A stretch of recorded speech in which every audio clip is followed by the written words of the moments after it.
To what? That's ridiculous. I don't have to answer that. This is my bag. It's just me personal belongings. I mean, if you could just open the bag, please, I'd really would like to see.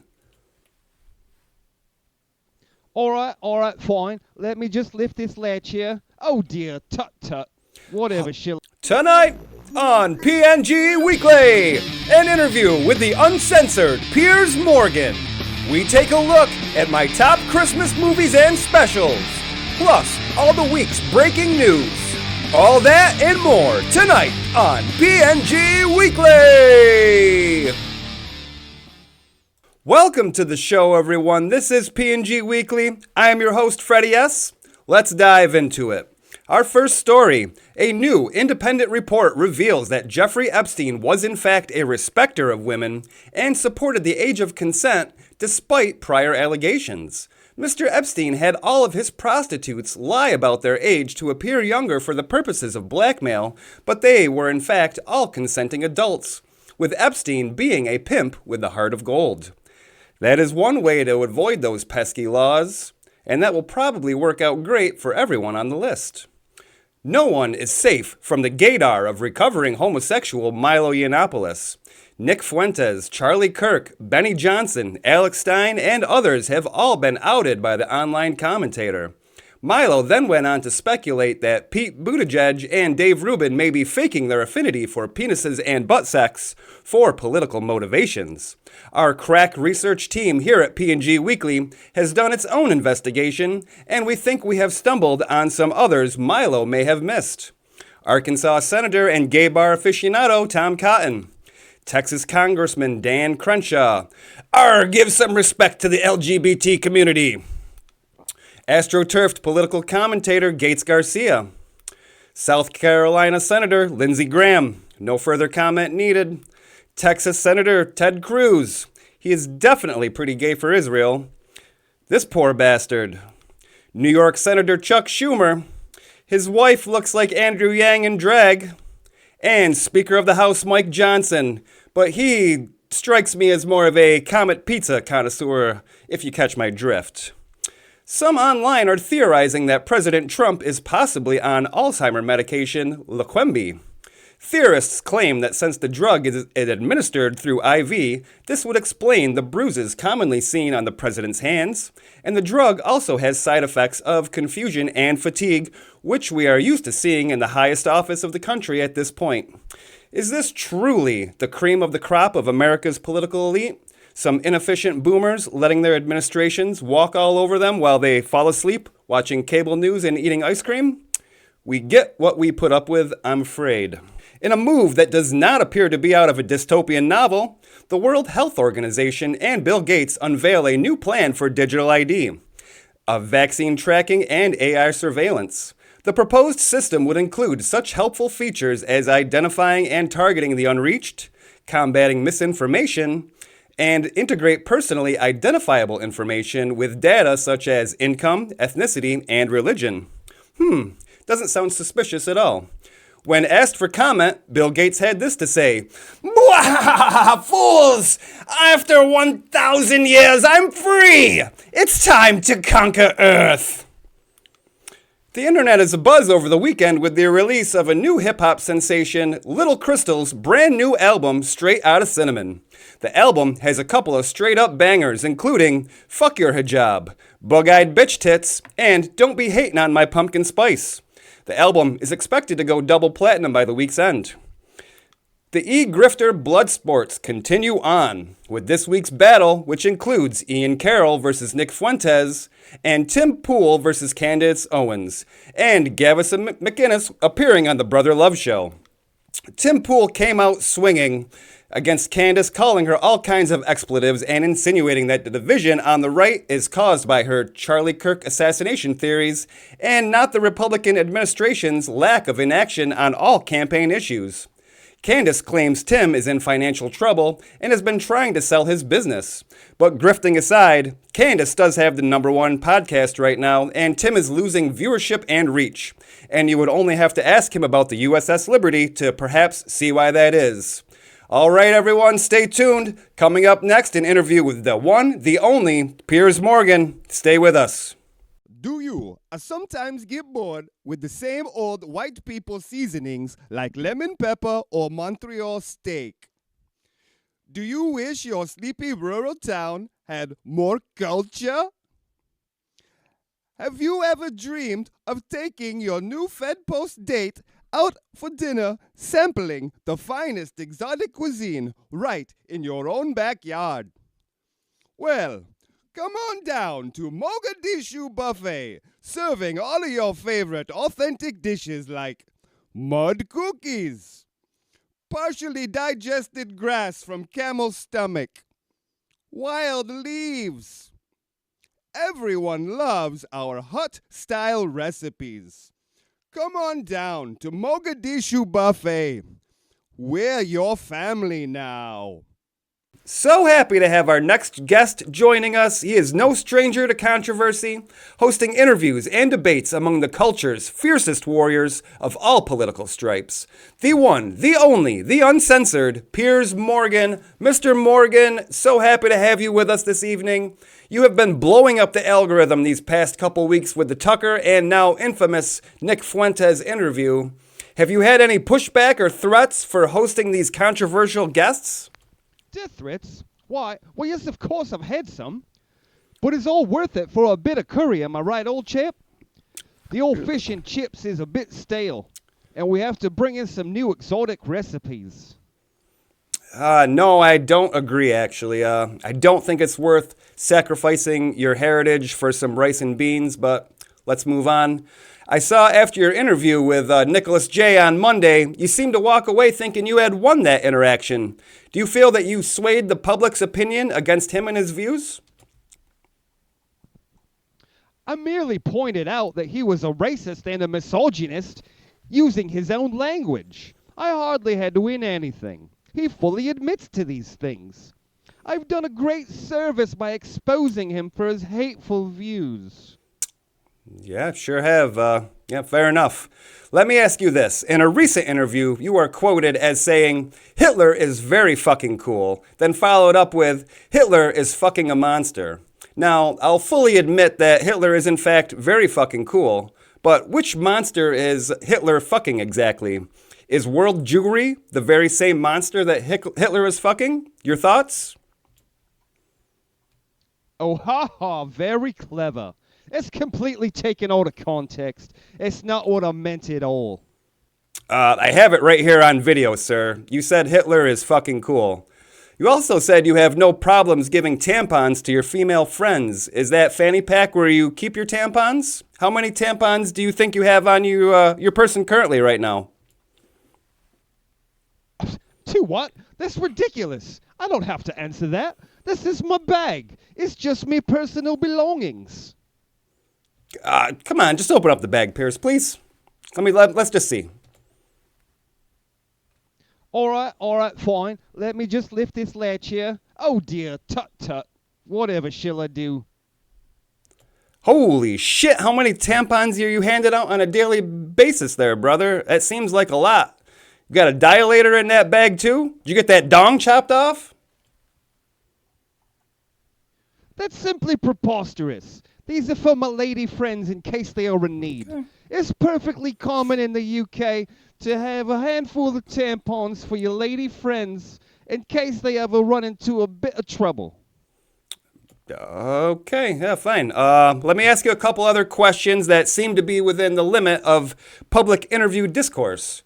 Now, Piers, I have seen many reports about your wife, Celia Walden, and how she has taken 6-week solo vacations to have sex with strange men, posting sexual innuendos about black men on Instagram. Tell me, when was the last time you had sex with your quote-unquote wife? Don't be daft, man. Celia has a playful sense of humor. She has many male friends. I'm not insecure about it in the slightest. My cuck chair is very comfortable. Of course. But don't you worry about my sex life, boyo. I'm killing it. Yeah, all those tampons around you must be drowning in sniz.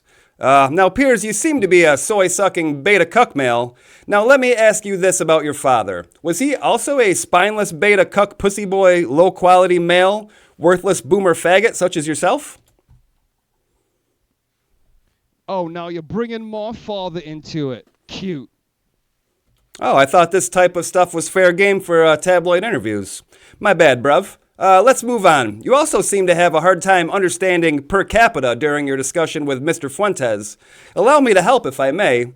Per capita is a Latin term meaning by head, used to find the average amount of something per person in a group, like income or GDP, by dividing the total amount by the number of individuals, helping compare economic, well-being, or resource distribution across different populations.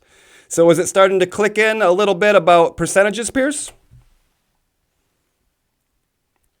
Boho, another white racist complaining. I simply do not have to sit here for this, mate.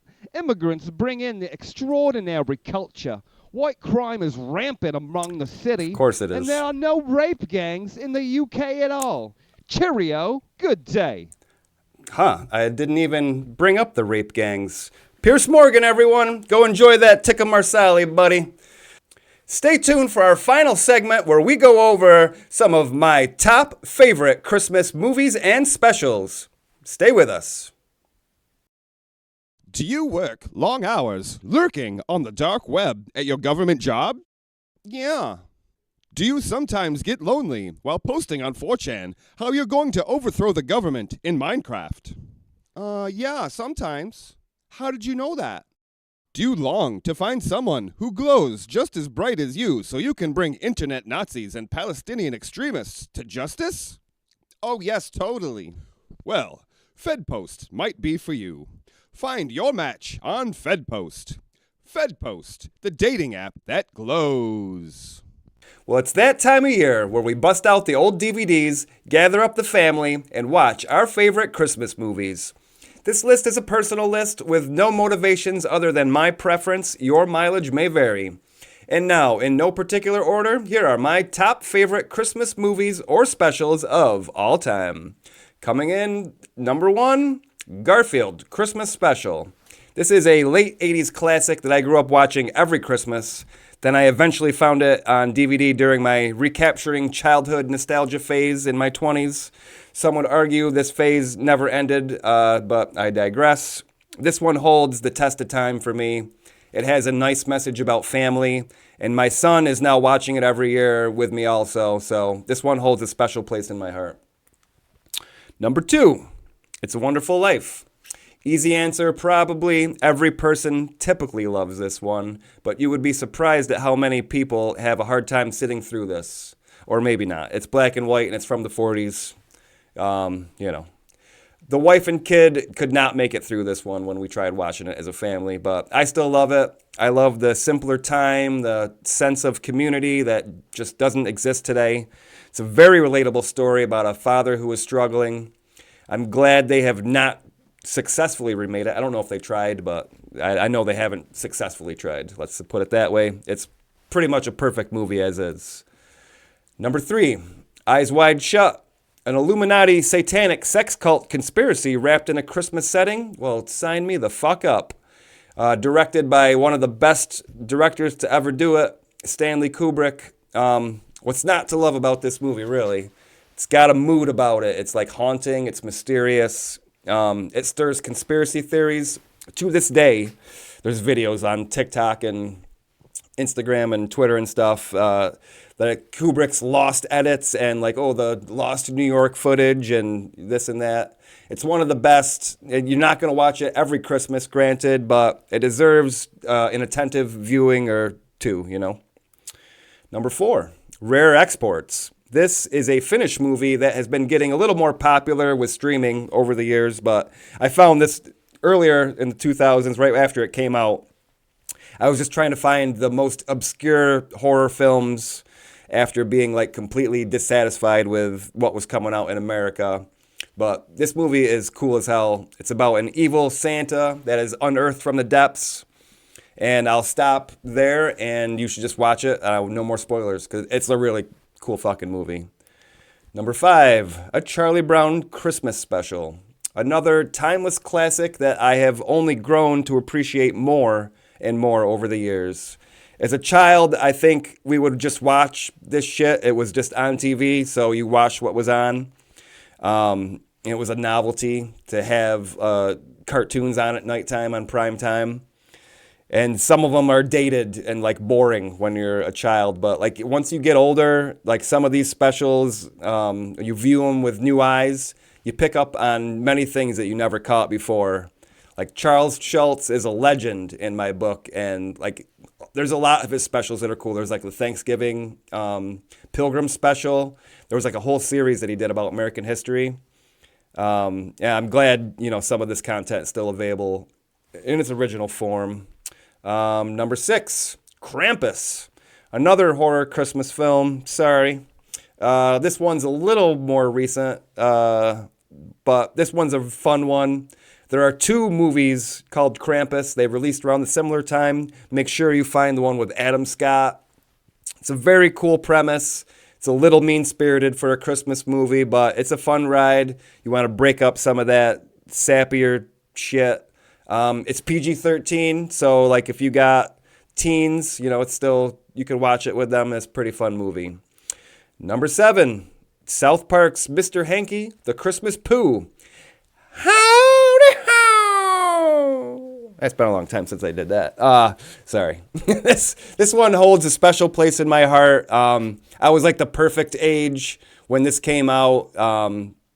20 dumb stoner retard when South Park first started coming out. So this hit really hard in the 90s when it was fresh and new. It's still, I don't know, just ticks that nostalgia box. And, you could say what you want about Trey and Matt nowadays, but, back then it was a simpler time for sure. So, I still like it. Skipped ahead a little bit, but number 8.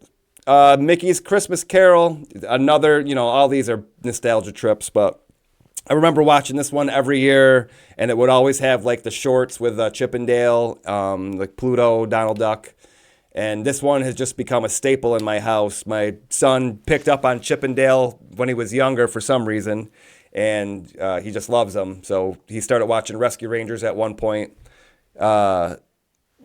But so just anything with the Chip and Dale shorts, the Christmas stuff, ones especially, just like real big hits in our house. We just end up watching it every year. Number 9, Home Alone. This is the ultimate Christmas movie, I feel. So many good memories of this movie for me. My father, who has since passed, he was a huge fan of the physical slapstick comedy, Three Stooges, Weekend at Bernie's, shit like that. And like he would just be roaring at this movie, like it was awesome, And so I still have fond memories of it. My son is also a huge fan of slapstick comedy, also, and he just loves this movie too. So there's like a prominent Christian message, which I didn't really pick up on when I was younger, but watching it as an adult, there's actually some really good messages and themes in there. There's like the kindness, John Candy's character, Old Man Marley. There's something missing that you don't really get a lot. John Hughes, probably had a lot to do with that. He's a good director. It's kind of like the perfect Christmas movie in my eyes. A lot of laughs, a lot of good memories. You still making new memories with my kid today, so awesome. Love this movie. All right, a couple honorable mentions from my son. Iron Man 3. Not your typical Christmas movie, but he claims that if it has a Christmas tree in it, it counts as a Christmas movie. Iron Man 3 might be the worst Iron Man movie, but, still classic Marvel Phase 1 type shit, so still kind of all right. Good enough, Elf. This one obviously is funny, a little overblown maybe now at this point. It's got a little overplayed, but it's still funny. Still got a good heart to it. Fun movie. Some funny jokes in it. And his third favorite Christmas movie is Spider-Man No Way Home, because of course this does also have a Christmas tree at the very end. So that counts. I'm not. What more can you really say about Spider-Man as a Christmas movie? Not a whole lot, but the Spider Friends, that was fun, I guess. All right, everyone. That's the show for this week. Only a couple more before the year ends, and my plan is to do a couple more 2 episodes before the year ends. Take a little time off to regroup, and then season 2 hit the ground running in January. So we'll see you next week. This has been P&G Weekly. We'll see you next time. Peace.